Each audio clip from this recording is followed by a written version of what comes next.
I have been on a journey to be someone. And along the way, I learned the secrets. It's your friends, the people you choose to spend time with.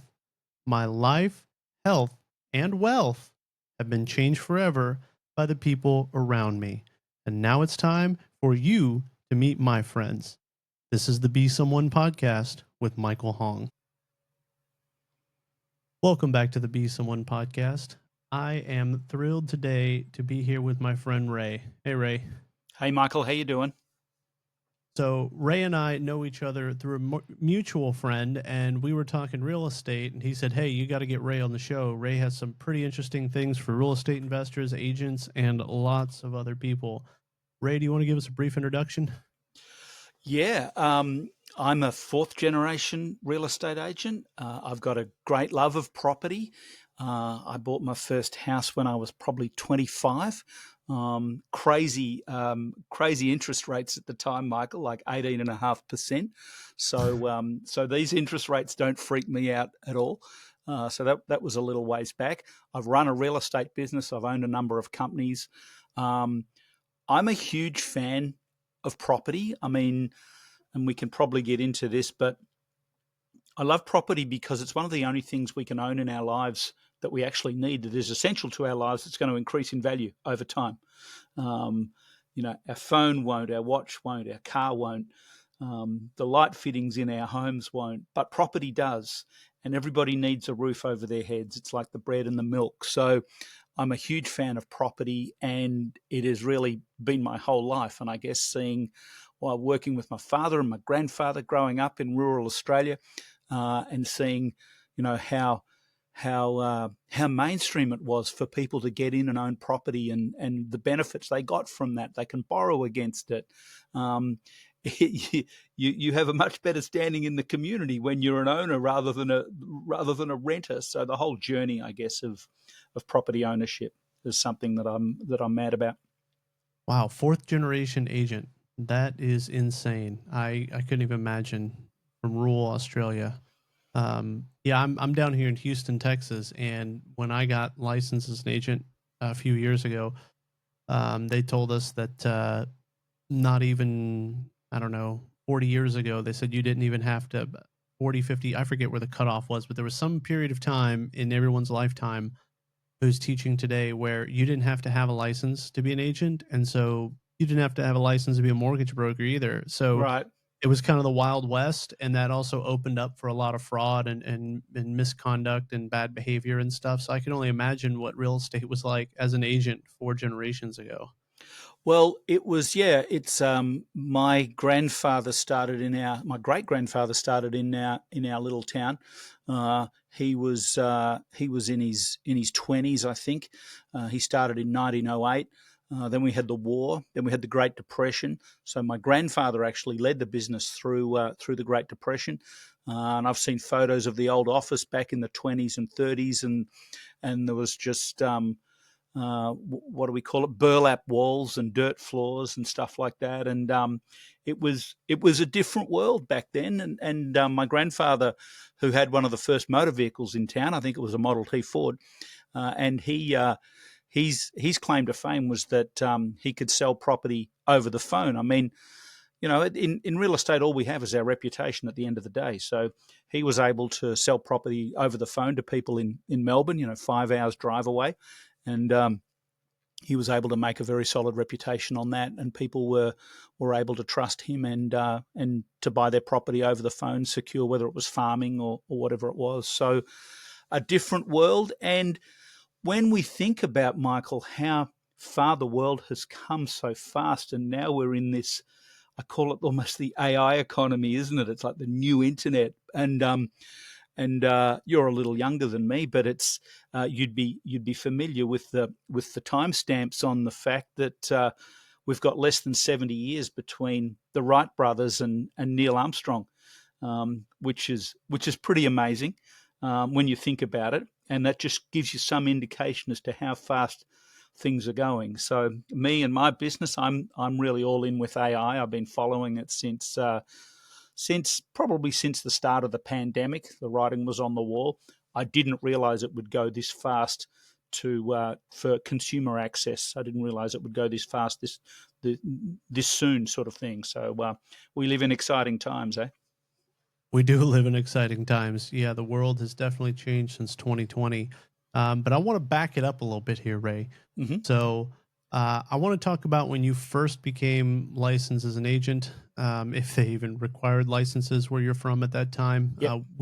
We've had several people on the show that were successful agents, built teams, and do some digital marketing. But I like to ask everyone, like, tell me about your first transaction as an agent. Well, my first transaction was when I was 18 years of age, and I worked for my father. I was no good at school, so God bless him. He took me out of school. I didn't like school. It didn't engage me. There was nothing there for me. I just didn't enjoy it. And nowadays, I think they'd call me ADHD, but I don't think the drug companies had invented ADHD back then. So it was it was a different time. But I made this deal. I worked really hard on it. I wanted to get a car. I wanted to get a girl. I was 18 years of age. I was living in this world where everything kind of revolved around having money. So, and real estate is such an amazing profession. It's not for everybody, and it's not for the faint of heart. But if you're good at it, you can do very, very well. Anyway, my first deal, I was 18. I'd worked weeks to get this thing across the line. And then we were quite close to the closing, as we call it here in North America. We call it settlement in Australia. So quite close to the closing, and we discovered the home was full of termites, of white ants, and the deal was off. And I learned my first real estate lesson that you can work your butt off for all of that time, but there's no reward unless you can, bring everything together. So that was followed by an amazing career. I really enjoyed my career. We auction a lot of property in Australia, and our system's a little bit different. Average commission, we don't have an MLS. The average commission's 2 to 3%, but the seller pays our advertising. So if you're a real estate agent in Australia, you can probably expect up to 1% of the value of the property to go towards your marketing. So the net result of all of that is that the marketing in Australia is brilliant. And you talked a little bit before about the laws back in the 60s, 70s, and 80s. I mean, I think Australia was at the forefront of developing rules and regulations around agency and operations and holding money in escrow and trust, as we call it. So having trust accounts, and it's very highly regulated, which it needs to be. In a good way, and the licensing requirements are very strict. You need to pass a lot of subjects. So I had to go back to school to get my license. So and as I like to say, year 10 were two of the hardest years of my life. Wow. Yeah, it is not challenging to get a license here in Texas. It's I think it's a total of 180 hours and 2 tests you have to take, and it's classroom hours. And I think they have like hybrid programs where you can do it online or in person, or you could study at your own pace through books. Right. Not hard at all to get licensed here in Texas. Right. And what's the attrition rate in Texas? Because I see figures like 80+% of real estate agents don't make it into their second year. Is that something that would happen in your fair state? Yes, Yeah. it is. The attrition rate's very high. The attrition rate of a broker is not, and I've come to learn that way back when there were just brokers, people who were Right. licensed by the state, and then at some point along the way, they needed to hire sales agents underneath them. So the attrition rate for agents is quite high. 80% is a good number. I've seen numbers even higher. It just depends on where we're at in the market cycle. But, the 80-20 rule, the Pareto principle, shows that, 80% of the money is being made by 20% of the people. But yeah, it's completely a sales job here. Yep. And a lot of people figure out it's not for them and go back to doing whatever they were prior to that. But we also have a lot of part-time agents, and some people just let their license lapse. But here in Texas, if you're not liking paying the fees or continuing the education, you can just put yourself in like an inactive status. Right. And you can hold yourself in an inactive status. And my understanding is forever. Right. And it's rather simple to come out of inactive. Is it like that in Australia? No, No, you're either full time or you're not at all, which I'm a big fan of. I think you've got to be if you. I mean, it costs a lot to maintain a real estate career. It costs a lot to promote. It doesn't need to cost a lot, but maybe it costs a lot in time and energy to maintain your presence. I mean, if you're listening to this and you're a realtor, you know how competitive it is in your market. So, and I know there's a lot of people who work a part-time job somewhere, and then when a listing pops up, they sell a house and make a quick 20 grand or whatever it might be. My own view, and cut me down if you wish, I just think that undercuts the professionalism of the whole thing. In fact, I think Remax a few years ago kind of banned part-time agents. Am I right? It was something like that. I'm not sure. Yeah, I don't know a whole lot about Remax. I'm with EXP Realty, and Okay. they're going global. I don't know if they're in Australia yet or not, but Very big down under, EXP, doing crazy things and growing very, very quickly.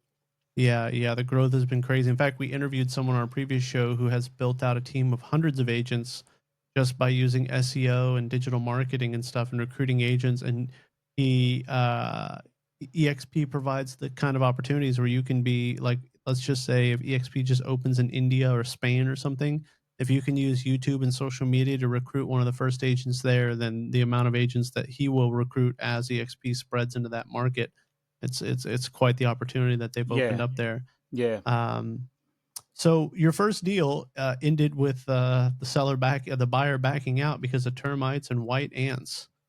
Termites, yeah, or white ants as we call them. And the house was. I saw the young couple literally step through the floor, and the boards were rotten, and then the whole deal was over. And if you can imagine the scenario, I'm going to say, oh, we can get that fixed. Don't worry too much about that. Then the next floor gave way, and then it was just an absolute disaster. So, and the rules.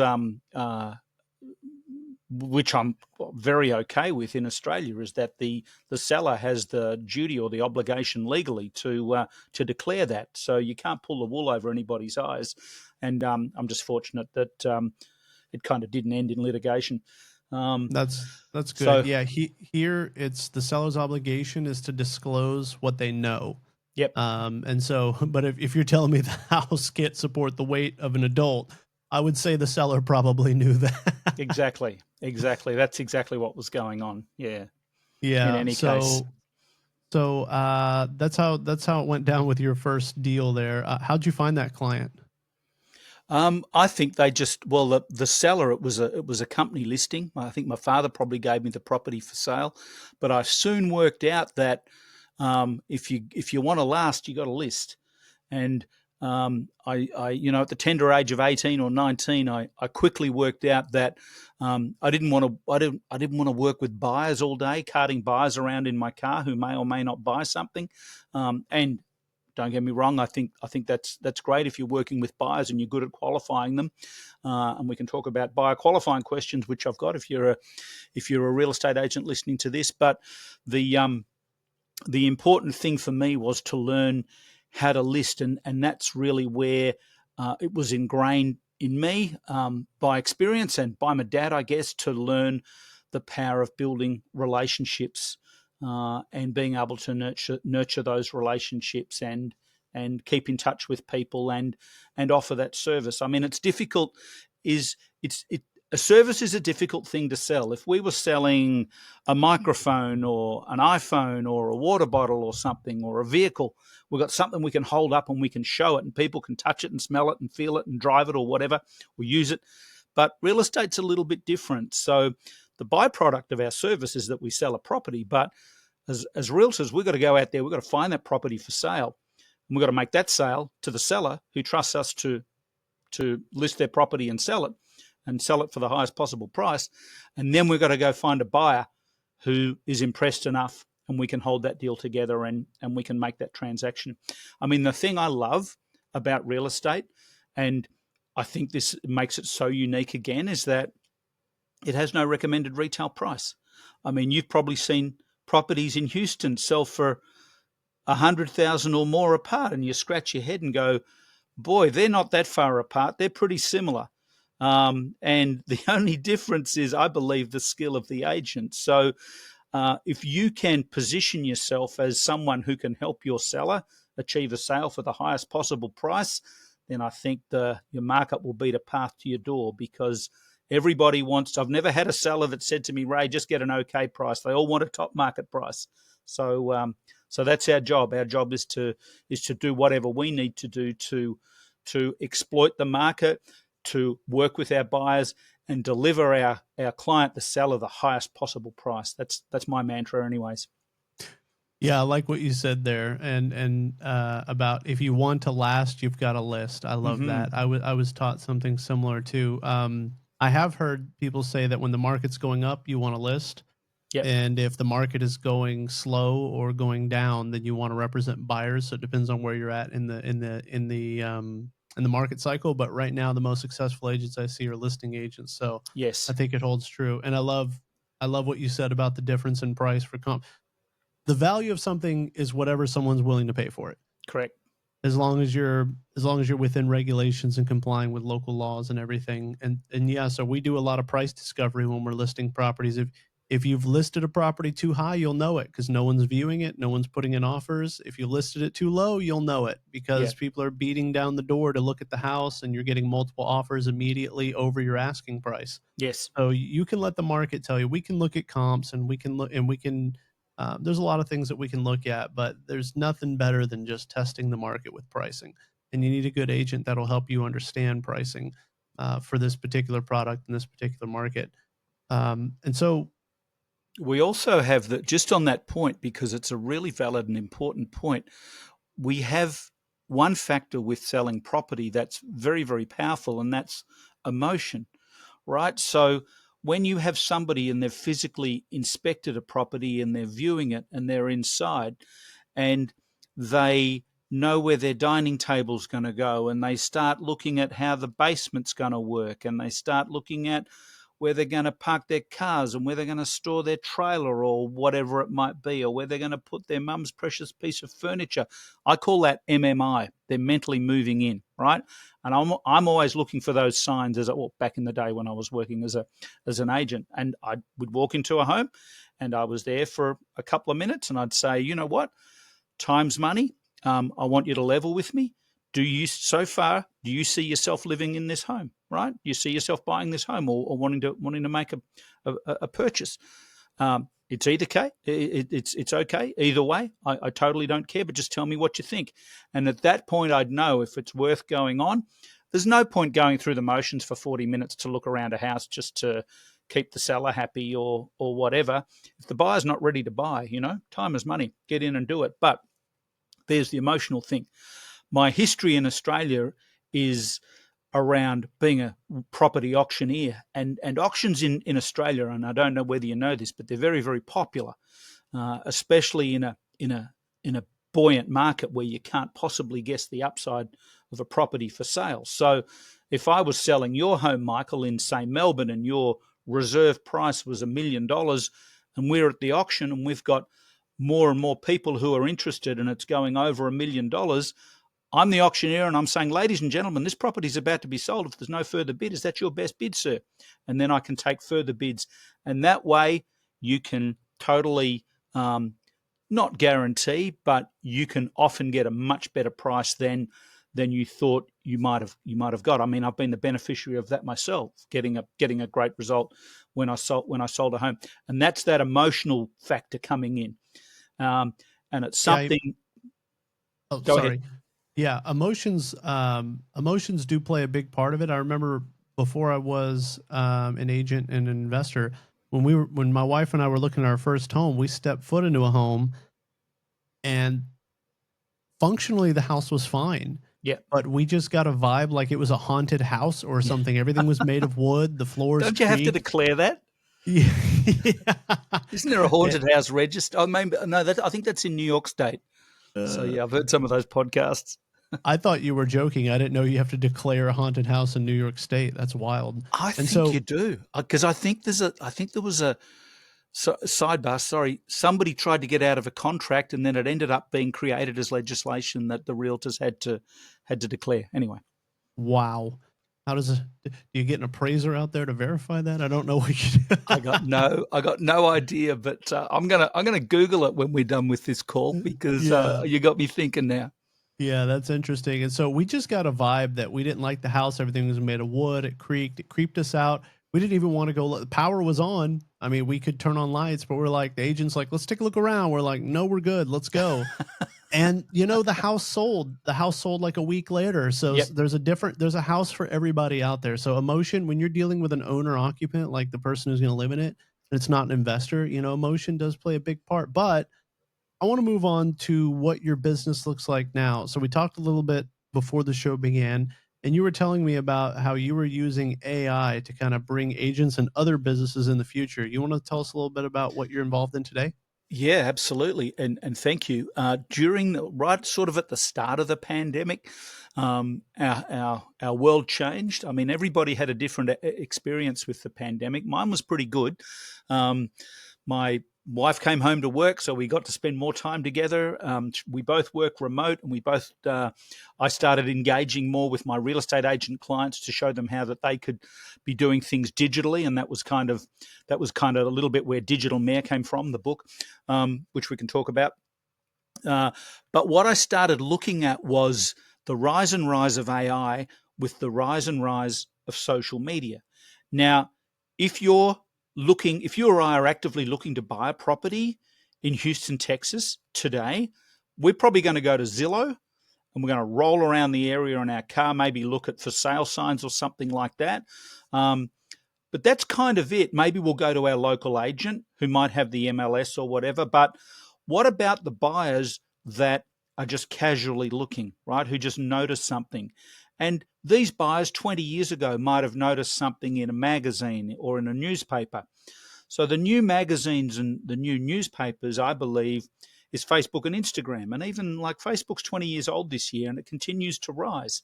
I think we've got 80+% of Texans looking at Facebook or Insta or social media multiple times every day. So it's a huge force. So I was looking at how can we leverage the power of marketing on social media, but how can we leverage AI?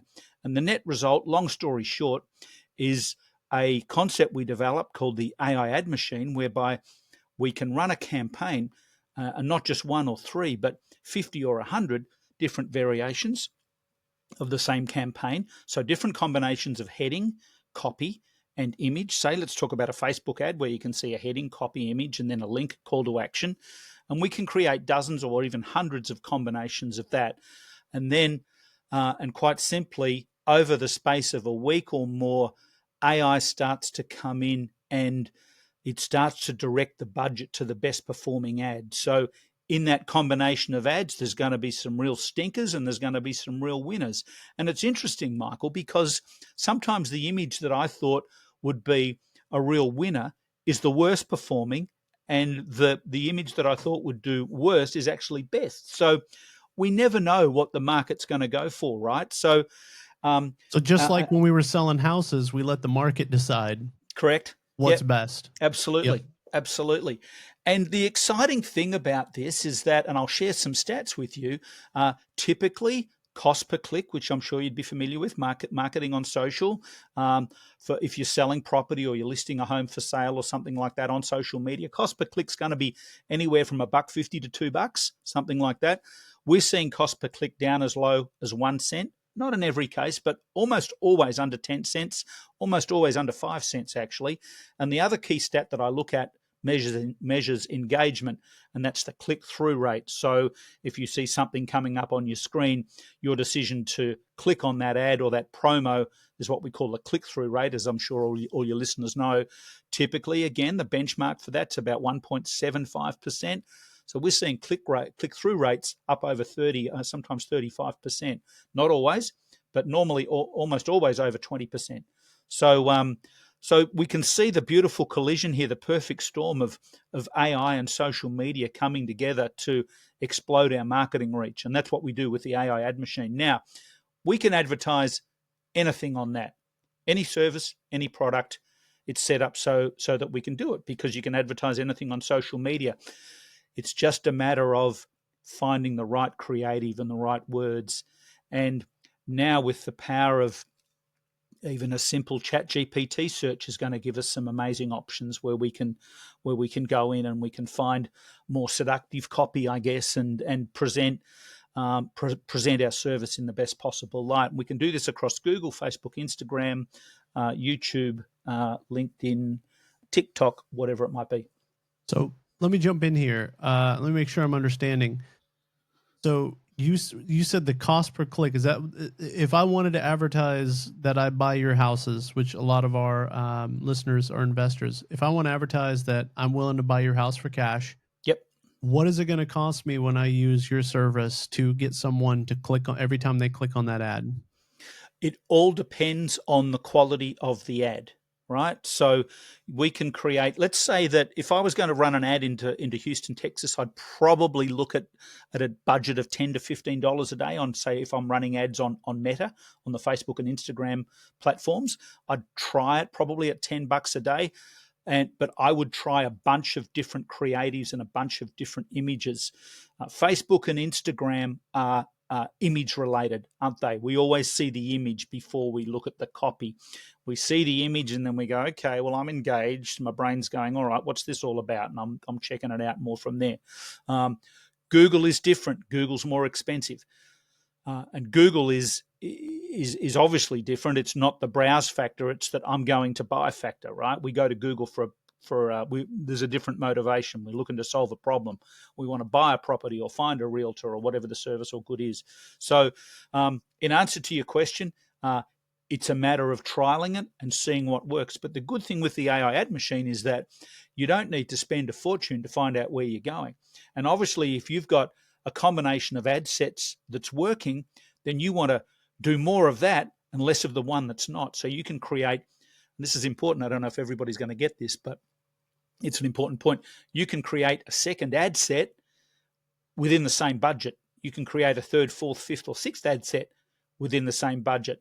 So we're not A/B testing, we're A/B, C, D out the wazoo testing, because we're always looking at these different things to find out what's working. So so this is kind of like direct mail. You know, as an investor, a lot of us send out direct mail. I got started direct mail where we would send out letters, and sometimes we would send out postcards and see yep, what replied better. And then yep, sometimes I was changing the messaging in my letters yep, to have an ongoing conversation. So I'd send one saying, "I want to buy your house." Then I'd send yep, another one saying, "Okay, if your house is not for sale, can you refer me to someone? I'll pay you a $500 referral fee." yeah, And then I'd send out another one saying, "Hey man, if you don't want me to send you any letters anymore, just give me a text or a phone call. I'll take you off my list. I don't want to waste letters." And then I'll send you a fourth one saying, "This is my last letter. I would like to buy your house." And then people would call me and be like, "What? Okay, like, what do you want? Like, let's talk. I do want to sell my house." And yeah, I would answer the phone, and when I sent out the last letter, I was like, "You want me to take you off the list?"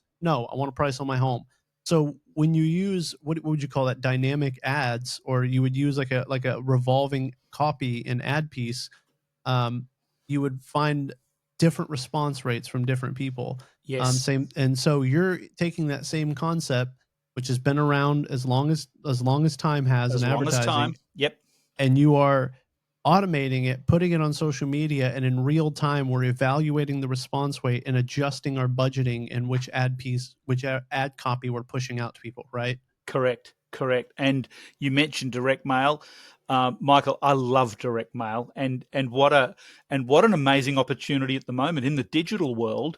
That letter is going to cut right through. I don't know if you're still doing it, but I think it's a phenomenal thing. And we were talking before we press record about David Ogilvy, who, the real estate, the Madison Avenue marketing advertising genius. I studied his ideas, and that's where I started using direct mail. And then my freebie, my little giveaway, was a book I wrote called How to Sell Your Home for More, and I distributed that through the offer through the area. And using direct mail, that's how I brought all of that together. I followed that formula. Another discussion for another day, but what a great way to engage people. Yeah, right. We're gonna have you on here a second time because we don't have much time left, and I want to ask you so many questions about this. But let me get a few more out. So I've experimented with meta ads too. So I got a few questions to you as the curious consumer. One, is it a service that overlay, like, do I have a dashboard to a third party? What does it look like it when I'm a user and I'm using it for Meta ads? Yeah, you log into your dashboard in the AI ad machine. You can choose any social media platform with the exception of X. It's not set up for X, and it doesn't really work as well with X. You don't really need it. The old Twitter. Um, you can uh, you can see your current campaign. You can see how successful or otherwise your current campaign is. You can see every ad. You can tweak it. You can use AI to tweak your copy. You can make it more persuasive, more humorous, more with more authority, more professional, more formal, whatever it might be. So you can tweak that till the cows come home. So you can see everything there and more that you can obviously edit in the back end of your ads manager. But there's always changes at Facebook. There's stuff going on. It's not the easiest thing in the world to drive. I used to make videos, Michael, to show my clients how to drive Facebook Ads Manager, and I remember I spent 3 months making all these videos once, and the next month Zuckerberg turns around and changes everything. The whole format was changed, and almost stuff went out the window. So the ad machine simply links up with the platforms that you want to link up, and then you know what? I'll send you a link. You can create an account. You can check it out for yourself. Tell me what you think. Oh man, I would love to do that. I will take you up on that offer, Ray. And so I actually had somebody playing around, a friend in my network, not a professional, but he was playing around with ads on Meta. He's a real estate investor, and he got his account either suspended or banned, or he can't log into it or something because he doesn't know what he did, but he did something wrong and he can't get an answer from Meta. Have Yep. you ever had that happen with the Oh AI yeah. ad machine? Oh yeah. That happens. That happens to everybody. That happens to everybody. And for these reasons, we don't know. Um, Somebody said to me, who's got a fair bit of knowledge of the inside workings of Meta, in other words, I think they worked there for quite a time. I know that they did. That 99% of the time, that's an algorithm that decides that there's something amiss with your ads, taken something completely out of context, because that can happen whether you're using the ad machine or whether you're using Meta Direct or whatever. That can happen. But normally, I'd say 99% of the time, those accounts are restored within a week or so.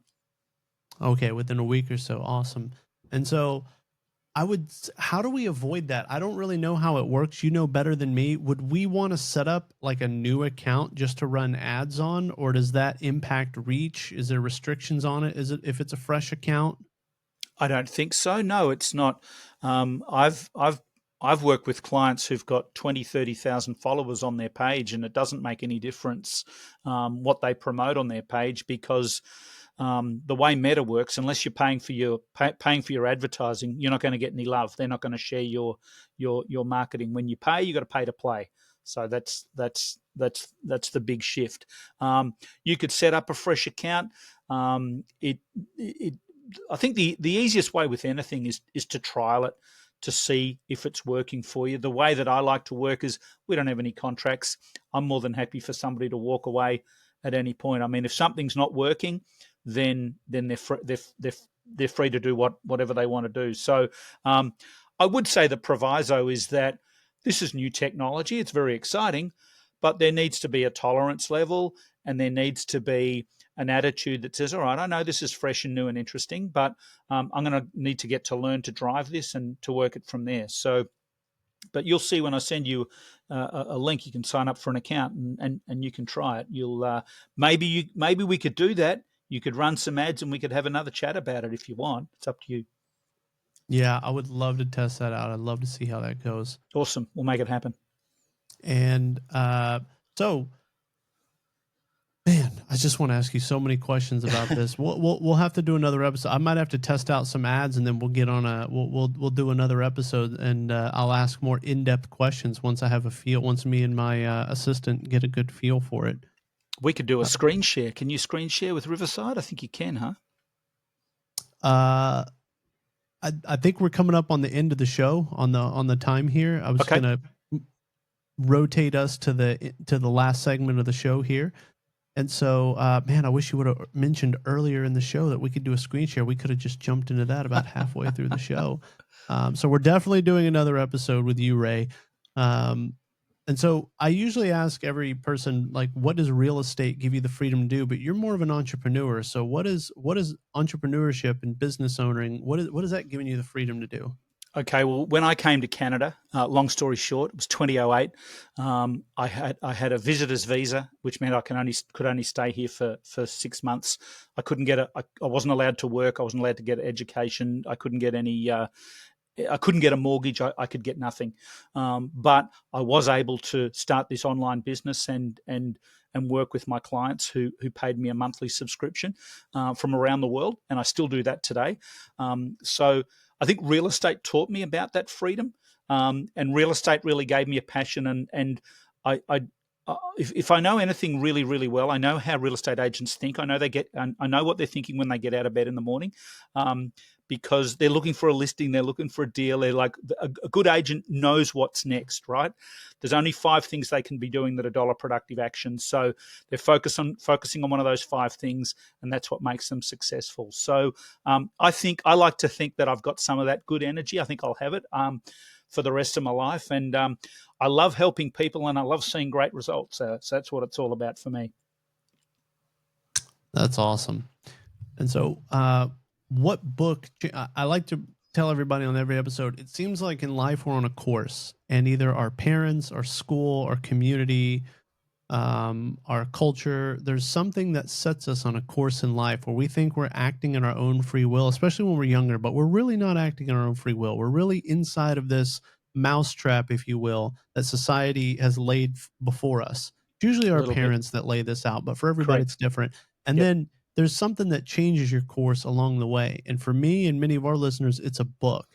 So, can you tell me what book changed the course of your life? My professional life, I would say, and we were talking about direct mail before, a book by David Ogilvy called Ogilvy on Advertising. It's Ogilvy, Ogilvy. I actually mentioned David Ogilvy in some of my books, and I think his son's actually a realtor in Connecticut, a very successful realtor, actually.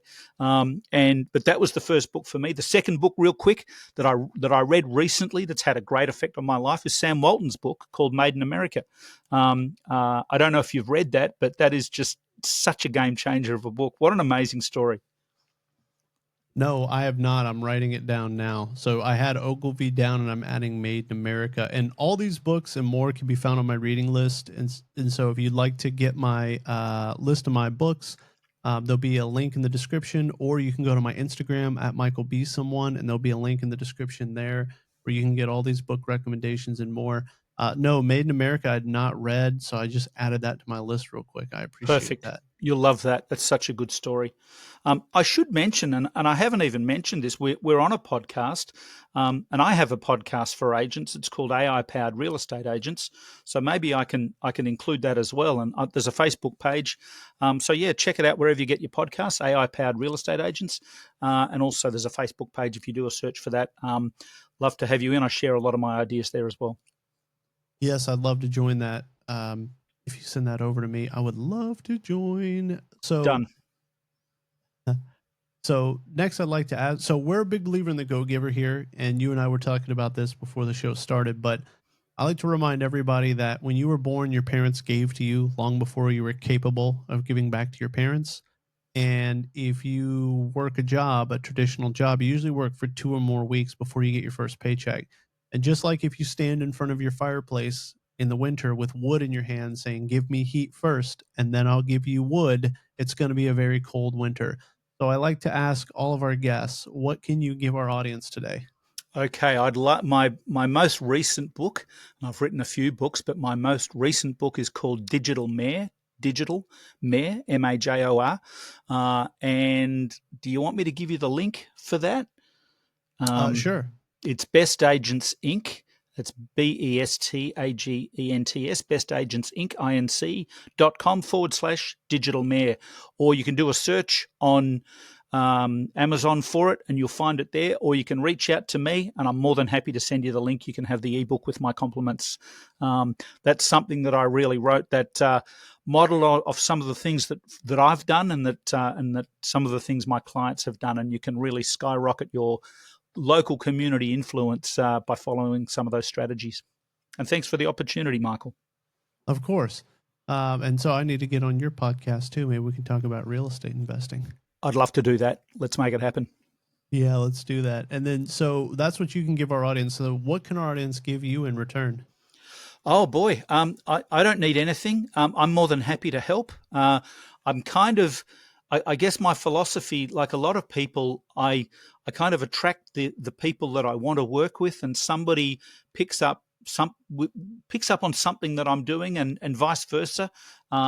That I can help them in their world, and I can help them with their digital profile. Or I've got a lot of free giveaways, a lot of great AI scripts, a lot of re-engaging emails, and just all about creating relationships, I guess, is where it begins and ends for me. So I'm happy to help out. Jump into the AI powered real estate agents Facebook page, and you'll see a lot there. And looking forward to catching up and meeting some new friends. That's awesome. And then where can people find you? Probably Ray at aiadmachine.com. Ray at aiadmachine.com. Awesome. And I am Michael Hong. That is you can follow my Instagram at Michael at Michael B someone on Instagram. Also on all socials. And I give out my phone number on this podcast because no one's made me regret doing that yet. So I give out my phone number. If you have any questions, give me a text at 832-301-9672. Do not call me. I get 1,000 spam calls a day. Shoot me a text if you have any questions, or you want to be a guest on the show. And if you have any deals in Houston, Texas, you'd like me to take a look at, shoot them my way. This has been Michael Hong for the Beast One podcast with Ray Wood, the founder and CEO of AI Ad Machine. Till next time.